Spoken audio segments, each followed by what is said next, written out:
নমস্কার বন্ধুরা, স্বপ্না কিচেনে সবাইকে অনেক অনেক স্বাগত জানাই। প্রতিদিনের মতো আজকে একটা আমি ভিডিও নিয়ে এসেছি। আজ দেখাবো এই রুই মাছের একটু ঝোল, একটু বেশি ঝোল করবো না, একটু মাঝারি সাইজের একটু করে রান্না করব। আর আজকে আমি কী করে রুই মাছটা রান্না করি পুরো ভিডিওটা দেখবেন। আমি আজকে অল্প মশলা দিয়ে এই মাছের ঝোলটা বানাবো। তাহলে আমাদের পুরো ভিডিওটা দেখবেন, আমাদের সঙ্গে থাকবেন। আমি এখন উনানের কাছে চলে যাব। আমি মাছটা ধুয়ে নিয়ে চলে এসেছি, এখন আমি উনান ধরাবো। তাহলে চলুন এখন আমি রান্না শুরু করব। আমার উনান ধরিয়ে নিয়েছি, আমি এখন কড়াইকে বসে দিব। কড়াই আমাদের এদিকে গরম হোক। মাছগুলো আমি এখন লবণ হলুদ মেখে নিব।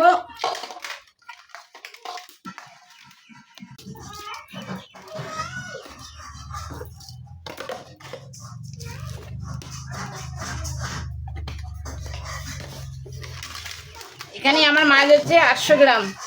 আমি এই লবণ হলুদটা ভালো করে মেখে নিব। ভালো করে মেখলে কিন্তু মাছটা ভাজা ভালো হবে। হলুদ ভালো না হলে মাছ ভাজা ভালো দেখায়, লাল হয় না, কীরকম কীরকম হয়। হলুদ আর লবণ যদি মাখাটা ভালো হয় তাহলে মাছটা ভাজা ভালো হয়ে যায়। আমার কড়াই গরম হয়ে গেছে, কড়াইয়ের মধ্যে এখন আমি তেল দিব। আমার তেলগুলো গরম হয়ে গেছে, আমি এখন এক এক করে সবগুলো মাছ দিব। সবগুলো মাছ ধরবে না, অর্ধেকটা দিয়ে দিব।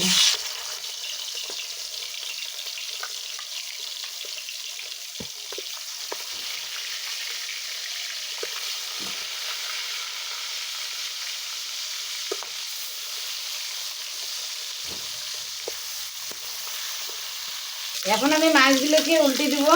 ওই দিকটিগুলো হয়ে গেছে, এখন আমাদের মাছ এই দিকটিগুলো হবে।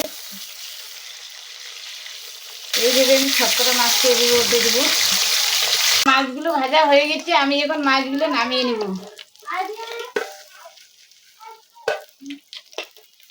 আমার সম্পূর্ণটা একবার আমি ভাজতে পারি নাই, এখন এই মাছগুলো দিয়ে দিব।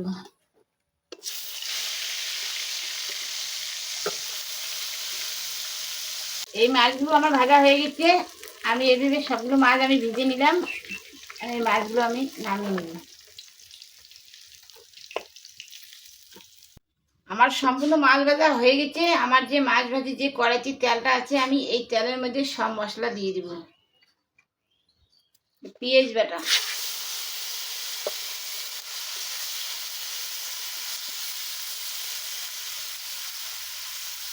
রসুন বাটা,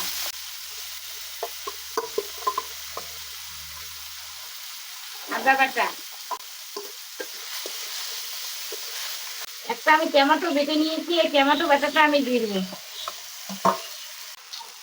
1 চামচ আমি জিরে বাটা, জিরে আমি গুঁড়ো করেছি, সেই জিরা নিয়েছি, গুঁড়ো জিরা। আর এখানে শুকনো লঙ্কার গুঁড়ো আমি নিয়েছি 1 চামচ। হলুদ নিলাম পরিমাণ মতন। এই মশলাটাকে একটু জল দিয়ে আমি গুলিয়ে নিব। আমার রসুন বাটা, আদা বাটা, পেঁয়াজ বাটা একটু ভাজা ভাজা হয়ে গেছে।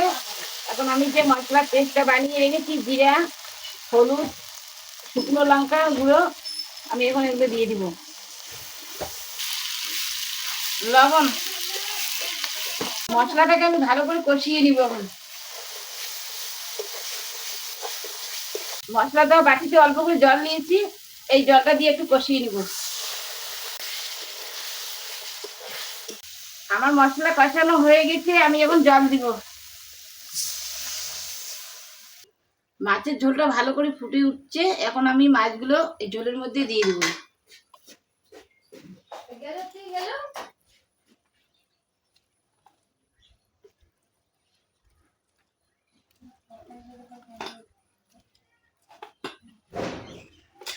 এখন আমি গরম মশলা বেটে রেখেছিলাম, গরম মশলা বাটা দিব।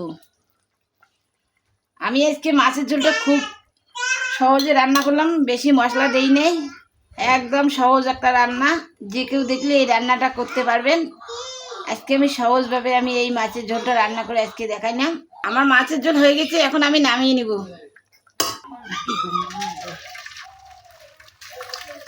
আমার মাছের ঝোল একদম রেডি হয়েছে। আর আজকে আমি এই রান্নাটা খুব সহজভাবে করছি। এই ভিডিওটা যদি ভালো লাগে অবশ্যই আমার চ্যানেলটাকে সাবস্ক্রাইব করবেন, লাইক কমেন্ট শেয়ার করবেন। ভিডিও আমার এখানে শেষ, দেখা হবে পরের ভিডিও।